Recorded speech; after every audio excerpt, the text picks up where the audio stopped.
They tell me what happened here was not unusual.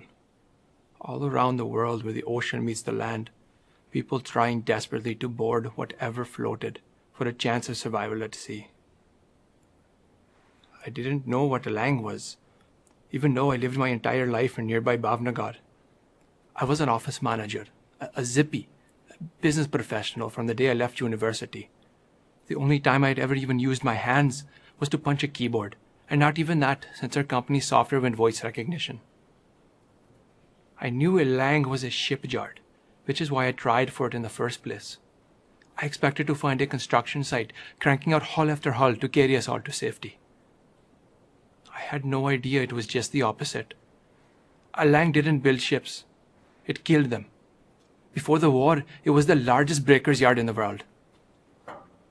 Vessels from all nations were bought by Indian scrap iron companies, run up on the beach, stripped, cut and disassembled until not the tiniest bolt remained. The half-dozen vessels I saw were not fully loaded, fully functional, but naked hulks lining up to die. There were no dry docks, no slipways. A lang was not so much a yard as it was a long stretch of sand. Standard procedure was to run the ships onto the shore, stranding them like beached whales. I thought my only chance was the half-dozen new arrivals that were still anchored offshore, the ones with skeleton crews, and I hoped a little bit of fuel left in their bunkers.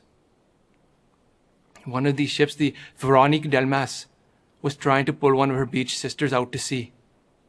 The ropes and chains were haphazardly lashed to the stern of the APL Tulip, a Singapore container ship that had already been partially gutted. I arrived just as the Delmas was firing her engines. I could see the white water churning as she strained against the lines. I heard the weaker ropes snap like gunshots. But the stronger chains, they held out longer than the hull. Beaching the Tulip must have badly fractured her keel.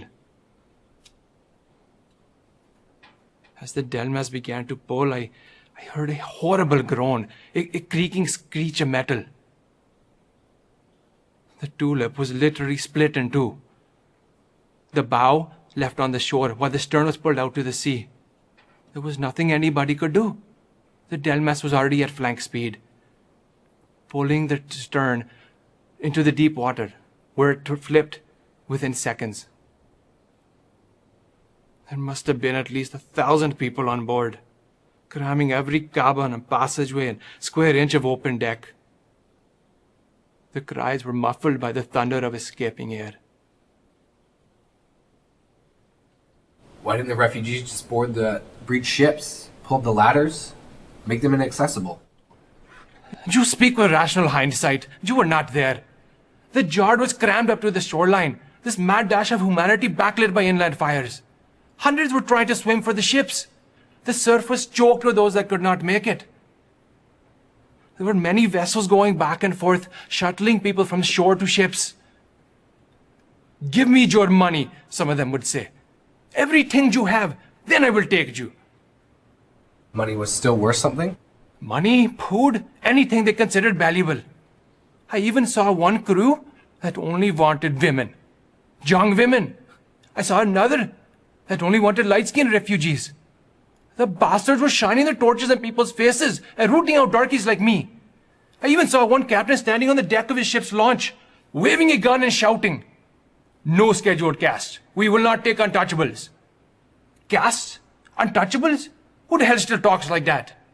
And this is the crazy part. Some of the older people actually got out of the queue. Can't you believe that?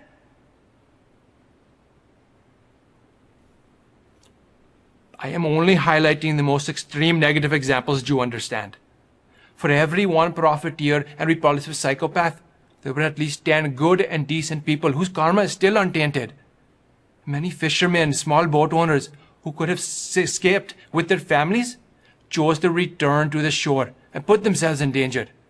When you think about what they were risking, being murdered for their boats, marooned onto the beach, or attacked from beneath by so many underwater ghouls. There were quite a few of them. Many of the infected refugees who tried to swim for the ships began to reanimate after they drowned. It was low tide, deep enough for a man to drown, but shallow enough for a standing ghoul to reach up for its prey.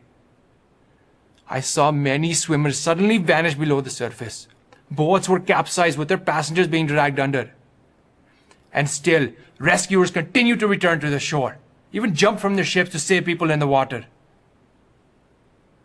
That is how I was saved. I was one of those who tried to swim. The ships looked a lot closer than they actually were.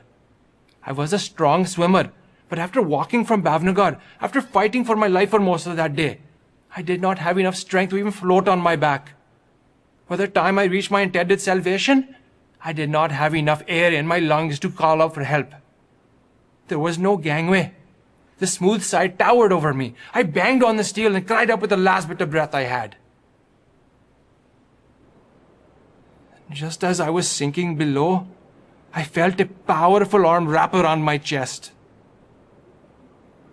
This is it, I thought. Any moment now I would feel teeth digging into my flesh. Instead of dragging me under, the arm hauled me back up to the surface. I ended up aboard the Sir Winfred Grenfell, an ex-Canadian Coast Guard cutter. I tried to talk, to apologize for not having any money, to explain I could work for my passage, do anything they wanted. The crewman simply smiled. "Hold on," he said to me. "We're about to get underway." I could feel the deck vibrate, then lurch as we moved. That was the worst part. Watching the other ships as we passed. Some of the onboard infected refugees began to reanimate. Some of the vessels were floating slaughterhouses, while others burned at anchor. People were leaping into the water.